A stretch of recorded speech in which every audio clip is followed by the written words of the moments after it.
Welcome to સમર્પણ techno school channel. ધોરણ 12 માં આપણે ચુંબકત્વ અને દ્રવ્ય ચેપ્ટર નંબર 5 શીખી રહ્યા છે. રેડી? હવે ખૂબ જ સહેલું ચેપ્ટર છે. લાસ્ટ લેક્ચરમાં આપણે મેગ્નેટાઇઝેશન અને મેગ્નેટિક તીવ્રતા વિશે વાત કરી. હવે આપણે જે લેક્ચર છે માત્ર 2 થી 3 લેક્ચરનું કામ છે એટલે આ ચેપ્ટર સંપૂર્ણ પૂરું થઈ જશે. આઈ થિંક આપણે કાલનો લેક્ચર છે એમાં આ ચેપ્ટર પૂરું થઈ જશે. જે આ ચેપ્ટરમાંથી નીકળી ગયેલા ટોપિક છે એને પણ સાથે આપણે આમાં સમજાવવાના છીએ. સમજાવવાના એટલા માટે છે કારણ કે ગુજકેટ અથવા તો કોઈ એક્ઝામ માટે, નીટ માટે તમારે કામનું પણ બનશે. નીટના લેક્ચરમાં અલગથી ચાલશે પણ સાથે આપણે સમજતા જઈએ જેથી આગળના ટોપિકમાં પ્રોબ્લેમ ના આવે. તો મેગ્નેટાઇઝેશન અને મેગ્નેટિક તીવ્રતા જે લાસ્ટ લેક્ચર છે તમે લખેલો છે ને વ્યવસ્થિત શાંતિથી એકવાર ફરીથી રીડ કરી લેશો કારણ કે એમાંથી સમીકરણો છે એ તમારા માટે અગત્યના છે. એમાં ઉદાહરણ આપણે જોઈએ છે 5.10. એક સોલેનોઇડ નો જે ગર્ભ છે એમાં દ્રવ્યની સાપેક્ષ પરમિએબિલિટી આપી દીધી છે. કેટલી આપી છે? 400. સાપેક્ષ પરમિએબિલિટી આપણે શેના વડે લખીએ છીએ? બરાબર છે, મ્યુ આર વડે લખીએ છીએ. મ્યુ આર બરાબર 400.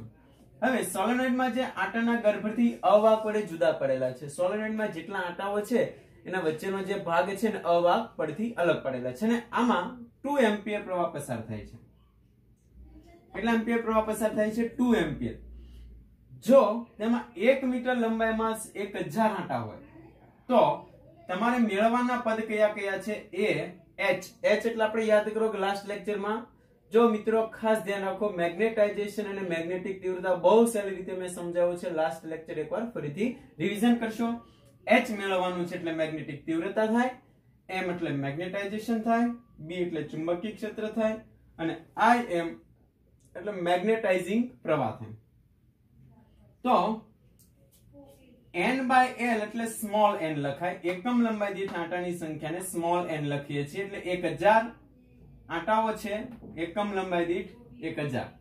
2 એમ્પિયર પ્રવાહ પસાર થાય છે. મ્યુ આર 400 આપી છે. એમાં પહેલું સમીકરણ છે h. જે મેગ્નેટાઇઝેશન અને મેગ્નેટિક તીવ્રતામાં સોલેનોઇડ નો જે પહેલો ભાગ છે એની અંદર આપણે મેગ્નેટિક તીવ્રતા h બરાબર લખી ગયા છે. એકમ લંબાઈ દીઠ n આંટામાંથી પસાર થતો ફ્રી કરંટને મુક્ત પ્રવાહ if સ્મોલ if કહે છે.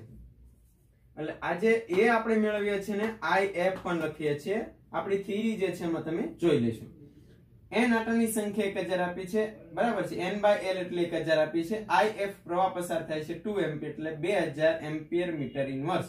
આ આપણને મળી ગયું h. બહુ સહેલી ગણતરી છે. નીટ કોઈ બીજી JEE એક્ઝામ માટે તમને પૂછે તો ખાસ ધ્યાનમાં તમે રાખશો. બીજું આપણું જે લાસ્ટ થિયરી શીખી ગયા એમાં સમીકરણ હતું મ્યુ આર બરાબર 1 પ્લસ કાઈ એમ. અને કાઈ એમ એટલે સસેપ્ટિબિલિટી છે મિત્રો. મેગ્નેટિક સસેપ્ટિબિલિટી ને કરતા બનાવ એટલે મ્યુ આર -1 થાય. મ્યુ આર 400 છે -1 એટલે 399. સસેપ્ટિબિલિટી ને કોઈ એકમ નથી, ખાસ ધ્યાન રાખજો. જેના પરથી આપણે મેગ્નેટાઇઝેશન m મેળવવું છે. તો આપણા લાસ્ટ લેક્ચરમાં પણ એ પણ આવી ગયું છે મેગ્નેટાઇઝેશન m બરાબર કાઈ m ઇન્ટુ h. કાઈ m મેળવી લીધો 399, h આપણને મળી ગયો છે 2000. તો આ જવાબ થશે magnetization m is equal to 8 ગુણ્યા 10⁵ એમ્પિયર મીટર ઇન્વર્સ. બરાબર છે. આ આપણને મળી ગયું છે m. આપણને મળી ગયું છે h તીવ્રતા. હવે આપણે મેળવીએ છીએ b ચુંબકીય ક્ષેત્ર. તો આપણી થિયરીને એકવાર જોશો અથવા તો તમને જે નોટ્સ આપેલી છે બરાબર છે WhatsApp થી અથવા તો નીચે ડિસ્ક્રિપ્શનમાં જે નોટ્સ આપેલી છે એની અંદર જુઓ કે b બરાબર μ0 μr * h. મ્યુ આર આપણને મળી ગયો છે. કેટલો મળ્યો છે? 399. એટલે કે તમે એને મ્યુ આર આપણને આપી દીધો છે 400 એટલે આપણે મૂકી દીધું 400. મ્યુ h ની કિંમત આપણને આપી દીધી છે 2000 તો h બરાબર 2000. મ્યુ 0 એટલે 4π ગુણ્યા 10⁻7. મ્યુ 0 એટલે શૂન્યાવકાશની પરમિએબિલિટી 4π ગુણ્યા 10⁻7. 4π ગુણ્યા 10⁻7. આનો ગુણાકાર કરશો મિત્રો એટલે ચુંબકીય ક્ષેત્ર આપણને મળશે 1 ટેસ્લા. એટલે કે જે સોલેનોઇડ છે એમાં 1 ટેસ્લાનું ચુંબકીય ક્ષેત્ર ઉત્પન્ન થશે. અને લાસ્ટ આપણે મેળવવાનું છે એ છે મેગ્નેટાઇઝિંગ કરંટ પ્રવાહ. આપણને યાદ છે લાસ્ટ ટોપિક આપણો છે મેગ્નેટાઇઝિંગ કરંટ. આ સોલેનોઇડ છે એમાં ચુંબકીય ક્ષેત્ર કેટલું ઉત્પન્ન થાય? μ0 ni. હવે આમાં વધારાનો પ્રવાહ આપણે પસાર કરવો છે ટોટલ ચુંબકીય ક્ષેત્ર મેળવવા. તો આ જે I પ્રવાહ હતો પ્લસ એમાં મેગ્નેટાઇઝિંગ કરંટ આપણે મેળવવાનો છે એટલે વધારાનો પ્રવાહ. બરાબર છે. સોલેનોઇડ ની અંદર પદાર્થ મૂકેલો નથી અને આપણે ચુંબકીય ક્ષેત્ર કુલ ઉત્પન્ન કરવું હોય તો આ પસાર કરવો પડતો બહારથી જે કરંટ છે ને વધારાનો પ્રવાહ Im તરીકે ઓળખીએ છીએ. તો B બરાબર μ0 Ni ઉપરથી આપણે સમીકરણ બનાવ્યું B બરાબર μ0 N I પ્રવાહ તો પસાર થતો હતો. આ સાથે સોલેનોઇડમાં વધારાનો પ્રવાહ જે મળે એને આપણે કહીએ છીએ મેગ્નેટાઇઝિંગ કરંટ, જે પણ આપણે લાસ્ટ લેક્ચરમાં વાત કરી ગયા છીએ. લાસ્ટ લેક્ચરમાં છેલ્લો પોર્શન તમે જોશો એટલે મેગ્નેટાઇઝિંગ કરંટ મળશે તમને.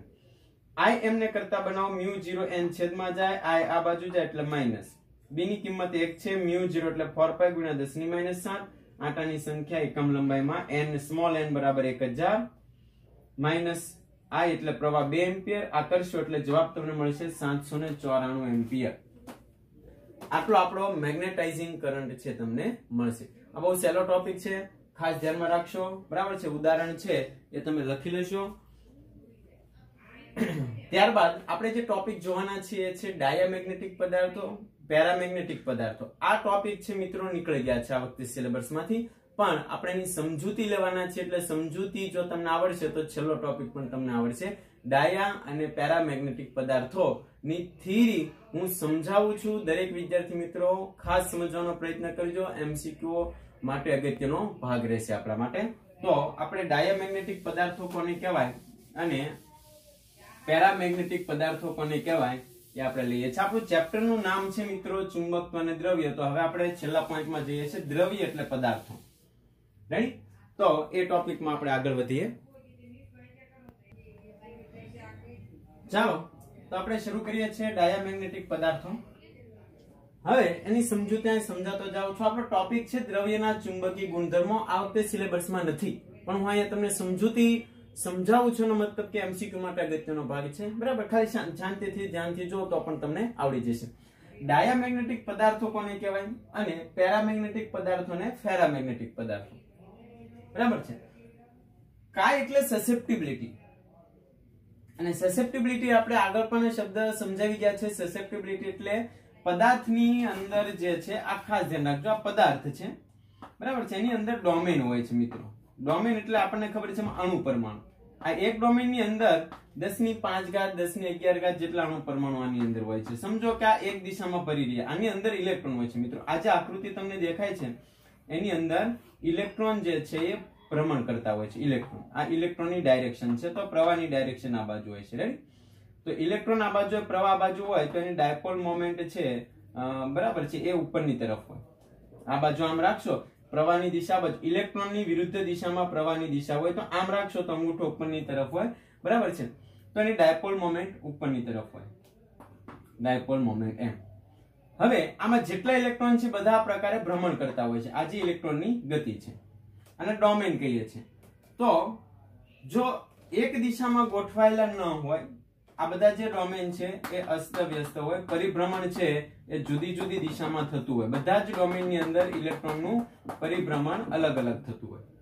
તો આવા પદાર્થો છે એની સસેપ્ટિબિલિટી ઋણ હોય, જેને ડાયામેગ્નેટિક પદાર્થો કહે છે, જે ચુંબકત્વ બનવાનો ગુણધર્મ ધરાવતા નથી. મતલબમાં ચુંબકથી અપાકર્ષે છે.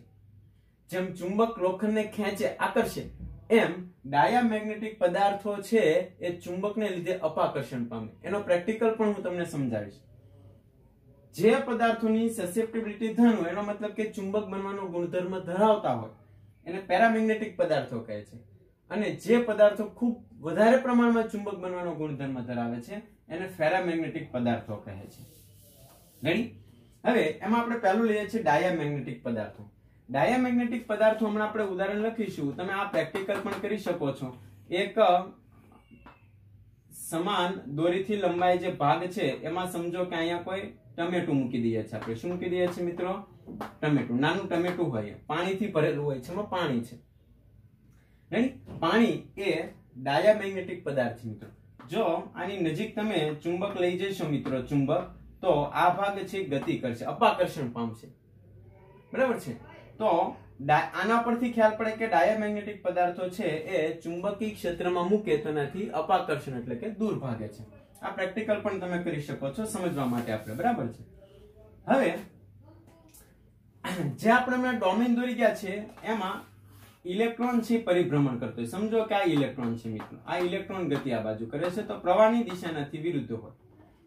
તો ઇલેક્ટ્રોનની બે પ્રકારની ગતિ હોય છે. તો આ પ્રકારે ગતિ કરે છે, બરાબર છે, એ કક્ષીય ગતિ છે અને પોતે એના ધરીની આસપાસ પણ ભ્રમણ કરતો છે, બરાબર છે. તો આને આપણે કહીએ છીએ ધરી ભ્રમણ. તો આ બે પ્રકારની કે આ ઇલેક્ટ્રોન છે ની આ પ્રકારની ગતિ કક્ષીય ગતિ છે અને પોતે ધરીની આસપાસ ભ્રમણ કરે છે એટલે એને ધરી ભ્રમણ કહીએ. તો કક્ષીય અને ધરી ભ્રમણ પરસ્પર જો વિરુદ્ધ દિશામાં, એટલે ઇલેક્ટ્રોન આમ પણ ભ્રમણ કરતો હોય અને આમ પણ, એટલે કે વિરુદ્ધ દિશામાં ભ્રમણ કરતો હોય અને ગોળ ગોળ કક્ષીય ગતિ કરતો હોય, તો બંને ગતિ જો પરસ્પર વિરુદ્ધ હોય તો એવા પદાર્થોને ડાયામેગ્નેટિક પદાર્થો કહે છે. તો આપણે લખી શકીએ કે જે પદાર્થની કક્ષીય ગતિ અને ધરી ભ્રમણ કેવા હોય? વિરુદ્ધ દિશામાં હોય, તેને ડાયામેગ્નેટિક પદાર્થો કહે છે. આ આપણે શીખી ગયા છે ઇલેક્ટ્રોનની કક્ષીય ડાયપોલ મોમેન્ટ. યાદ કરો મિત્રો, આપણે જે આઈએમપી ટોપિક હતો ઇલેક્ટ્રોનની કક્ષીય ડાયપોલ મોમેન્ટ, જે તમે ઓલરેડી બુકમાં લખી ગયા છો, એકવાર રિવિઝન કરીને જોશો તો એ પરસ્પર વિરુદ્ધ દિશામાં હોય તેવા પદાર્થોને આપણે ડાયામેગ્નેટિક પદાર્થ કહે છે, જે ઓલરેડી આપણે લખી ગયા છે. હવે ડાયામેગ્નેટિક પદાર્થોને આપણે ચુંબકીય ક્ષેત્રમાં મૂકીએ તો શું જોવા મળે? સમજો કે આ બહારનું ચુંબકીય ક્ષેત્ર છે, આને N કહીએ છીએ ના S ધ્રુવ, N થી S તરફ ચુંબકીય ક્ષેત્ર હોય. હવે એમાં આપણે કોઈ ડાયામેગ્નેટિક પદાર્થો મૂકીએ છીએ, એટલે સમજો કે આ આપણો ડાયામેગ્નેટિક પદાર્થ છે. રેડી? તો ડાયામેગ્નેટિક પદાર્થને મૂકીએ તો એ બાહ્ય ચુંબકીય ક્ષેત્રમાં હંમેશા આ રીતે જ ગોઠવાય છે. એટલે કે એની ચુંબકીય ક્ષેત્ર રેખાઓ જે છે એ N માંથી નીકળીને S તરફ હોય છે, N માંથી નીકળીને S તરફ હોય છે, બરાબર છે, અને અંદરની તરફ S થી N હોય છે. જ્યારે બાહ્ય ચુંબકીય ક્ષેત્રની રેખા કઈ બાજુ હોય છે મિત્રો? N થી S. એટલે જોશો તમે પદાર્થની અંદર બાહ્ય ચુંબકીય ક્ષેત્ર રેખા અને અંદરની ચુંબકીય ક્ષેત્ર રેખા વિરોધી હોય, એટલે કે પદાર્થનું કુલ ચુંબકીય ક્ષેત્ર ઘટે છે. ખાસ ધ્યાન રાખજો. ડાયામેગ્નેટિક પદાર્થોને, એટલે કે આ પદાર્થને ક્યાં મૂકે? આ પદાર્થને બાહ્ય ચુંબકીય ક્ષેત્રમાં મૂકતા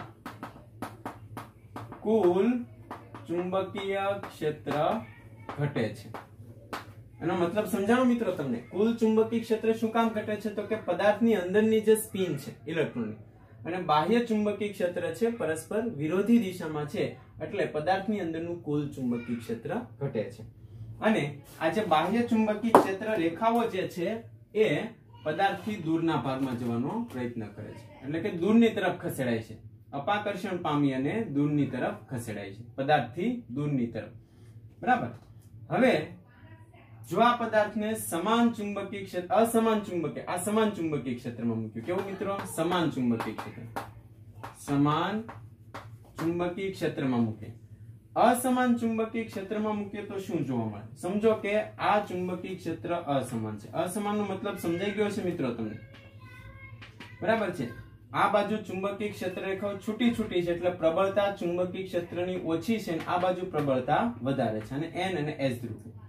હવે સમજો કે આની અંદર આપણે ડાયામેગ્નેટિક પદાર્થને મૂકી દઈએ તો N ધ્રુવ N બાજુ, S ધ્રુવ S બાજુ. વિચારો, N અને N વચ્ચે શું થાય? અપાકર્ષણ. પણ આ બંને વચ્ચે અપાકર્ષણ થાય એટલે આ બાજુ બળ લાગે છે, ને આપણે Fn કહીએ. S S વચ્ચે અપાકર્ષણ થાય એટલે આ બાજુ બળ લાગે, આપણે એને કહીએ છીએ Fs. બંને બળ જોશો, કયું બળ સૌથી વધારે છે? તો કે S ધ્રુવ પર લાગતું બળ N ધ્રુવ કરતા વધારે છે, કારણ કે અહીંયા ચુંબકીય ક્ષેત્ર રેખાઓ વધારે ગીચ છે, એટલે અહીંયા પ્રબળતા વધારે છે, એટલે આ અપાકર્ષી બળ વધુ હોય. જ્યારે આ અપાકર્ષી બળ કેવું હોય છે મિત્રો? ઓછું હોય છે.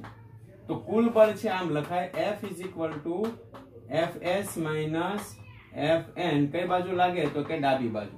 એટલે કે પદાર્થ છે પ્રબળ ચુંબકીય ક્ષેત્રથી નિર્બળ તરફ ગતિ કરે છે. કઈ બાજુ ગતિ કરે? પ્રબળ ચુંબકીય ક્ષેત્રથી કઈ બાજુ ગતિ કરે? નિર્બળ ચુંબકીય ક્ષેત્ર તરફ ગતિ કરે છે. એટલે હંમેશા પદાર્થ છે ચુંબકીય ક્ષેત્રમાંથી બહાર જવાનો પ્રયત્ન કરે છે. બહુ સહેલા અને સિમ્પલ ટોપિક છે મિત્રો. ખાલી સમજવાના છે કે ડાયામેગ્નેટિક પદાર્થો શું કામ ચુંબકીય ક્ષેત્રથી દૂર ભાગે છે. તો તમે અહીં આપેલા ટોપિક છે એ ખાસ વ્યવસ્થિત સમજી વિચારીને લખશો. બરાબર છે. હવે એમાં તમને સમજાવું કે ડાયામેગ્નેટિક પદાર્થોની સસેપ્ટિબિલિટી કેવી હોય. હમણાં આપણે લખી ગયા ની સસેપ્ટિબિલિટી છે ઋણ હોય. કઈ રીતે આપણે યાદ રાખીએ કે ઋણ હોય? તો આપણને ખબર છે એક તો મ્યુ એટલે પદાર્થની પરમિએબિલિટી છે અને μ0 એટલે શૂન્યાવકાશની હોય છે. તો μ0 શૂન્યાવકાશની પરમિએબિલિટી છે એ પદાર્થની પરમિએબિલિટી કરતા વધારે હોય છે. કોના કરતા વધારે હોય છે? પદાર્થ કરતા. કારણ કે પદાર્થ છે એ બાહ્ય ચુંબકીય ક્ષેત્રનો વિરોધ કરે છે એટલે એની અંદરનું જે ચુંબકીય ક્ષેત્ર છે એ ઘટે છે. બરાબર છે. એની અંદરનું ચુંબકીય ક્ષેત્ર કેવું થાય છે? ઘટે છે. એટલે આપણે ખબર છે μr બરાબર μ/μ0 થાય. જો આને હું આ બાજુ લઈ જાઉં તો શું થાય? આ જે છે એ 1 કરતા હંમેશા ઓછો મળે. 1 કરતા ઓછો એટલે એનું મૂલ્ય કેવું મળે છે? ઋણ. જેને તમે μr પણ કહી શકો છો. મિત્રો μr એની સાપેક્ષ પરમિએબિલિટી 1 કરતા ઓછી હોય છે. આ રીતે તમે સમજી અને આ MCQ તમે ગણી શકો છો. ખાસ ધ્યાનમાં રાખજો, MCQ પૂછે ડાયામેગ્નેટિક પદાર્થોના તો ખાસ ધ્યાનમાં રાખજો. હવે કયા કયા પદાર્થો છે ડાયામેગ્નેટિક પદાર્થો છે આપણને બુકમાં પણ આપ્યું છે. ઉદાહરણમાં તમે લખી શકો છો તાસો બીપાસા, તાંબુ, સોનું, બિસ્મથ, પાણી, ચાંદી. આ યાદ રાખવાની પદ્ધતિ આપી છે. તાસો બીપાસા એટલે કે તાંબુ, સોનું, ચાંદી, બિસ્મથ અને પાણી આ ડાયામેગ્નેટિક પદાર્થો છે મિત્રો. આ ઉપરાંત ડાયામેગ્નેટિક પદાર્થોમાં silicon, lead, nitrogen, sodium chloride પણ આવે છે. બરાબર છે. આ ઉપરાંત એના બીજા એક્ઝામ્પલો છે સિલિકોન, લેડ, નાઇટ્રોજન. બરાબર. અને બીજું એક્ઝામ્પલ આપણે લખી દઈએ છીએ સોડિયમ ક્લોરાઇડ. તો આ પણ એના એક્ઝામ્પલો છે. આમાંથી તમને કોઈ પણ એક્ઝામ્પલ પૂછે કે નીચેનામાંથી કયો પદાર્થ છે ડાયામેગ્નેટિક પદાર્થ છે તો તમે કહી શકો છો. બહુ સિમ્પલ અને સાદું એક્ઝામ્પલ છે. ધ્યાન રાખી વિચારી સમજીને તમારે ગણવાનું છે. રેડી? એટલે કે આ થિયરી છે. ન સમજણીએ તો મિત્રો એકવાર ફરીથી તમે જોશો, બીજી વાર જોશો. આ ઉપરાંત યુટ્યુબમાં તમે લખી શકો છો ડાયામેગ્નેટિક પદાર્થો એનિમેશન. એવું લખશો એટલે એનિમેશન સાથેની અંદરની પ્રક્રિયા કોઈ પણ થતી હોય કે કઈ રીતે વિરોધ થાય છે એ એનિમેશન દ્વારા પણ તમને સમજાવી શકે છે. બરાબર. હવે ડાયામેગ્નેટિક પદાર્થોમાં એક બીજું છે સુપર કંડક્ટર પદાર્થ. બરાબર. એ શું છે એ પણ તમને સમજાવી દઈએ તો અહીંયા તમને લખી દઈએ છે સુપર કંડક્ટર પદાર્થ. જે સાથે લખવું હોય તો પણ લખી શકો છો અને અલગથી MCQ ની નોંધ લખવું હોય તો પણ તમે લખી શકો છો. સુપર કંડક્ટર પદાર્થ જે છે એ ડાયામેગ્નેટિક પદાર્થ છે જેનો અવરોધ શૂન્ય હોય. મિત્રો એવા પદાર્થ કે જેનો અવરોધ શૂન્ય હોય, મોટા ભાગનો પ્રવાહ પસાર કરવાની ક્ષમતા ધરાવતા હોય અને સુપર કંડક્ટર પદાર્થ કહે છે. તો આપણે લખી દઈએ છીએ સુપર કંડક્ટર પદાર્થ જેનો અવરોધ કેવો હોય? અવરોધ નિયરલી અબાઉટ શૂન્ય હોય. બરાબર. સુપર કંડક્ટર પદાર્થને ચુંબકીય ક્ષેત્રમાં મુકતા દૂર ભાગે આ ઘટનાને મિઝનર અસર કહે છે. મિઝનર અસર કહે છે. ખાસ ધ્યાનમાં રાખજો મિત્રો, મિઝનર અસર એટલે શું થાય તો કે આવા પદાર્થોને ચુંબકીય ક્ષેત્રમાં મૂકે તો એ દૂરની તરફ ભાગે. એટલે કે સમજો કે આ સુપર કંડક્ટર પદાર્થ છે. રાઈટ? સુપર કંડક્ટર પદાર્થ છે. હવે ચુંબકીય ક્ષેત્રમાં મૂકે તો ચુંબકીય ક્ષેત્ર રેખાઓ એનાથી છે કેવી ભાગવાનો પ્રયત્ન કરશે? દૂર ભાગવાનો પ્રયત્ન કરશે. રેડી? અથવા તો પદાર્થ છે ચુંબકીય ક્ષેત્રની બહાર નીકળવાનો પ્રયત્ન કરશે. તો મેગવેલ ટ્રેન આપણે નામ સાંભળ્યું છે. સમજો કે મેગવેલ ટ્રેનમાં આ પાટાઓ હોય છે તો ટ્રેન જે છે એ પાટાથી અમુક સેન્ટીમીટર એટલે કે અમુક ઇંચ ઉપર ચાલતી હોય છે. એટલે કે એના કોન્ટેક્ટમાં નથી હોતી. બરાબર છે. પાટાઓ જે છે એનાથી આ ટ્રેનનો ભાગ છે ઉપર રહેતો હોય છે. તો આને મેગવેલ ટ્રેન કહીએ છીએ. એટલે સ્મૂથલી ચાલી શકે છે. બરાબર ને સ્પીડ સાથે ચાલી શકે છે. જે સુપર કંડક્ટર પદાર્થ છે જે ચુંબકીય ક્ષેત્રમાં મૂકતા એ ચુંબકીય ક્ષેત્રથી દૂર ભાગે છે. એટલે કે અમુક ઊંચાઈ ઉપર રહે છે. બરાબર છે. જેનું રીઝન છે એ ઘટનાને આપણે મિઝનર અસર કહે છે, જે આપણે આવી ગયું છે. આ ઉપરાંત મિઝનર અસરમાં જે સુપર કંડક્ટર પદાર્થ છે એની કાયમ સસેપ્ટિબિલિટી છે ઋણ અને એની સાપેક્ષ પરમિએબિલિટી છે શૂન્ય હોય છે. મિત્રો આ પોઈન્ટ છે તમે ખાસ નોંધ કરી રાખશો. સાપેક્ષ પરમિએબિલિટી 0 હોય છે સુપર કંડક્ટર પદાર્થની અને કાયમ છે એ ઋણ હોય છે. આ આપણો ટોપિક જે છે, આ નોંધ જે છે એ તમને MCQ માં પૂછી શકે છે, જેને આપણે મિઝનર અસર કહે છે.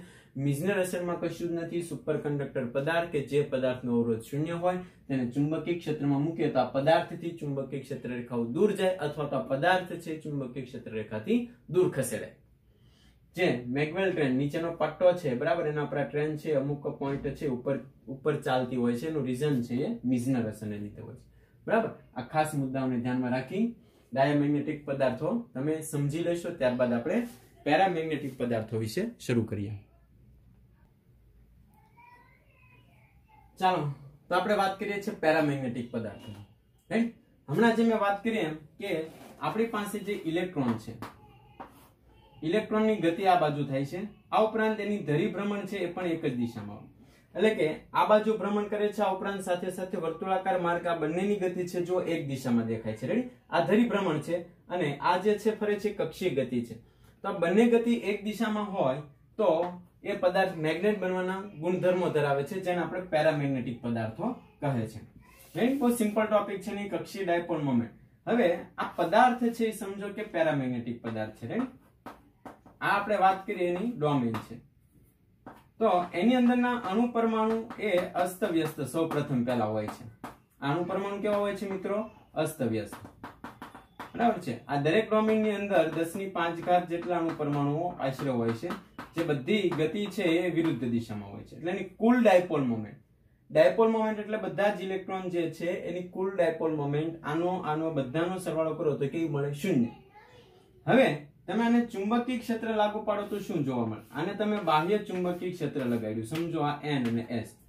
તો આ બધી ડોમેન જે છે એ આ પદાર્થની અંદર એક દિશામાં ગોઠવવાનો પ્રયત્ન થશે. એટલે બધી ડોમેન છે એ એક દિશામાં ગોઠવાશે. 100% ગોઠવાશે નહીં, પરંતુ આ જેટલી ડોમેન તમે જુઓ છો એક દિશામાં, આ એક દિશામાં ડોમેન જો ગોઠવાય, અણુ પરમાણુ એક દિશામાં ગતિ કરવા લાગે તો પદાર્થ છે ચુંબક બનવાનો ગુણધર્મ ધરાવે, એટલે કે ચુંબક બની શકે. બરાબર. હવે આ પદાર્થને તમે જોશો, ચુંબકીય ક્ષેત્ર રેખાઓ ડાયામેગ્નેટિક પદાર્થોમાં કેવી હતી? પદાર્થથી દૂરના ભાગમાં જતી હતી. આમાં ચુંબકીય ક્ષેત્ર રેખાઓ પદાર્થની અંદર જવાનો પ્રયત્ન કરે છે. બરાબર છે. આ જે અંદરનો ભાગ છે શું કામ બેન્ડ હોય છે? કેમ? આ રીતે આકૃતિ હોતી નથી સીધી રેખામાં. બરાબર છે. કોઈ દિવસ ચુંબકીય ક્ષેત્ર રેખાઓ 100% ગોઠવાતી નથી, કારણ કે અણુ પરમાણુઓ દોલન ગતિ કરે, કંપન ગતિ કરે, એને લીધે એમાં ઉષ્મા ઉર્જા ઉત્પન્ન થાય છે. એટલે કોઈ પણ પદાર્થને તમે ચુંબક બનવા માટે મૂકશો એટલે પદાર્થની અંદરના અણુ પરમાણુઓ છે એ અમુક ટકા એનર્જી લોસ કરશે, જેને લીધે થઈને એ 100% ચુંબક બનતો નથી. એટલે આ રીતે તેની ચુંબકીય ક્ષેત્ર રેખાઓ પદાર્થની અંદરની હોય છે, જેને આપણે આકૃતિઓ દોરી અને સમજાવીએ છીએ કે પદાર્થને સમાન ચુંબકીય ક્ષેત્રમાં મૂકીએ તો શું જોવા મળે છે. સમજો કે આ N અને આ S ધ્રુવ છે, આ સમાન ચુંબકીય ક્ષેત્ર રેખાઓ છે એક સરખી.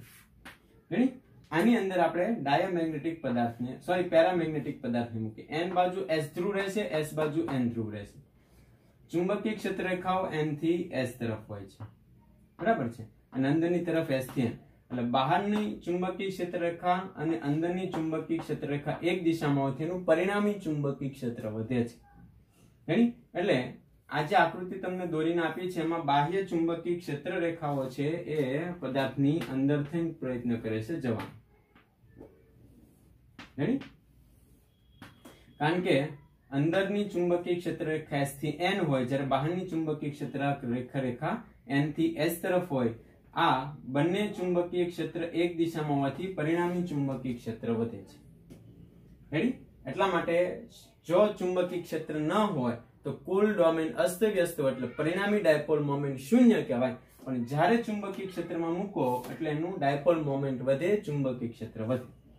હવે એને અસમાન ચુંબકીય ક્ષેત્રમાં મૂકો તો શું જોવા મળે છે? સમજો કે આ પદાર્થને આપણે અસમાન ચુંબકીય ક્ષેત્રમાં મૂકીએ તો આપણી પાસે આ જે છે n ધ્રુવ છે, આ s છે. તો પદાર્થને અસમાન ચુંબકીય ક્ષેત્રમાં મૂકો એટલે s બાજુ n ધ્રુવ આવશે, n બાજુ s ધ્રુવ. આકર્ષણને લીધે આવું થાય છે. રેડી? n s વચ્ચે આકર્ષણ થાય અને n s વચ્ચે આકર્ષણ. આની બાજુ લાગતું બળ છે ને Fs કહીએ, આની બાજુ લાગતું બળ છે ને Fn કહીએ. s બાજુ લાગતું બળ n કરતા વધારે છે, જુઓ તમે, કારણ કે અહીંયા ચુંબકીય ક્ષેત્ર રેખા પ્રબળ છે, અહીંયા ચુંબકીય ક્ષેત્ર રેખા નિર્બળ છે. એટલે બળ જે લાગે છે એ આપણે લખીએ છીએ Fs - Fn જમણી બાજુ લાગશે. જમણી બાજુ એટલે કે નિર્બળ ચુંબકીય ક્ષેત્રથી, નિર્બળ ચુંબકીય ક્ષેત્રથી કઈ બાજુ લાગે? પ્રબળ ચુંબકીય ક્ષેત્ર તરફ લાગે. રાઈટ? આ મુદ્દો છે ખાસ તમે નોંધ કરી રાખશો. બરાબર છે? આમાં કયા કયા પદાર્થો છે એ પેરામેગ્નેટિક પદાર્થોની અંદર આવે છે, જે પણ આપણે લખી લઈએ છીએ. પેરામેગ્નેટિક પદાર્થની અંદર આવતા એલ્યુમિનિયમ છે, સોડિયમ છે, Sp એ રહેલો ઓક્સિજન છે. રેડી? આ જે પદાર્થો જે છે, કોપર ક્લોરાઇડ છે, કેલ્શિયમ છે, કોપર ક્લોરાઇડ છે. તો આ બધા પદાર્થો છે એ પેરામેગ્નેટિક પદાર્થો છે, જે ચુંબક બનવાનો ગુણધર્મ ધરાવે છે. એની ડાયપોલ મોમેન્ટ છે એ એક દિશામાં ગોઠવાય છે. બરાબર? આ ઉપરાંત તેની સસેપ્ટિબિલિટી જે છે એ ધન હોય છે, એટલે કે 1. બરાબર? અને પદાર્થ છે એની પરમિએબિલિટી છે શૂન્યાવકાશ કરતા વધારે હોય છે. આથી તમે આને લખી શકો છો μr બરાબર μ0 તો આ હંમેશા છે એ 1 કરતા વધુ મળે, ધન મળે. બરાબર? આ મુદ્દો છે તમને MCQ માં પૂછી શકે, જે તમે ખાસ નોંધ કરીને રાખશો. બરાબર છે? આ પદાર્થની અંદર જે સસેપ્ટિબિલિટી જે છે મિત્રો, એ ખાસ ધ્યાનમાં રાખજો. સસેપ્ટિબિલિટી પદાર્થના તાપમાન ઉપર આધાર રાખે. તાપમાન વધે, આપણને ખબર છે, ચુંબકને તમે ગરમ કરો તો ચુંબકત્વ નાશ પામે. કેમ? તો કે હમણાં જે આકૃતિમાં આપણે ડોમેન દોરી ગયા તો ડોમેન અસ્તવ્યસ્ત થઈ જાય, એટલે એનું કુલ ચુંબકત્વ જે છે, ખેંચવાની ક્ષમતા જે છે લોખંડને, બરાબર છે, એ નાશ પામે. એટલે સસેપ્ટિબિલિટી છે મિત્રો તાપમાન ઉપર આધાર રાખે છે. આ પણ પોઈન્ટ તમે ખાસ ધ્યાનમાં રાખી અને જોઈ લેશો. બુકમાં તમામ વસ્તુ આપેલી છે, નોટ્સ આપી છે, એમાં પણ છે. તો આવતા લેક્ચરમાં આપણે ચેપ્ટર આમ તો સંપૂર્ણ પૂર્ણ થશે. બરાબર છે? તો વ્યવસ્થિત શાંતિથી સમજી વિચારીને તમે આ જેટલા પોઈન્ટ ચલાવ્યા છે સમજી લેશો. નેક્સ્ટ આપણે ફેરામેગ્નેટિક પદાર્થો લઈશું, જે 100% મોટા ભાગનું ચુંબક બનવાનો ગુણધર્મ ધરાવે. કાયમી ચુંબક અને વિદ્યુત ચુંબક આ આપણને સિલેબસમાં આપ્યું છે, એટલે ટૂંક નોંધ પણ પૂછી શકે છે, એ પણ આપણે સમજાવવાના છીએ. અને સ્વાધ્યાયના 2 દાખલાઓ છે મિત્રો, એટલે આપણું ચેપ્ટર પૂર્ણ થશે. બરાબર? એટલે કાલના લેક્ચરમાં તમે આટલી વસ્તુ આપણે બાકીની જોવાના છે. તો આ તમે ખાસ રિવિઝન કરીને જોઈ લેશો. Thank you to watch Samarpan Techno School channel. Welcome to Physics.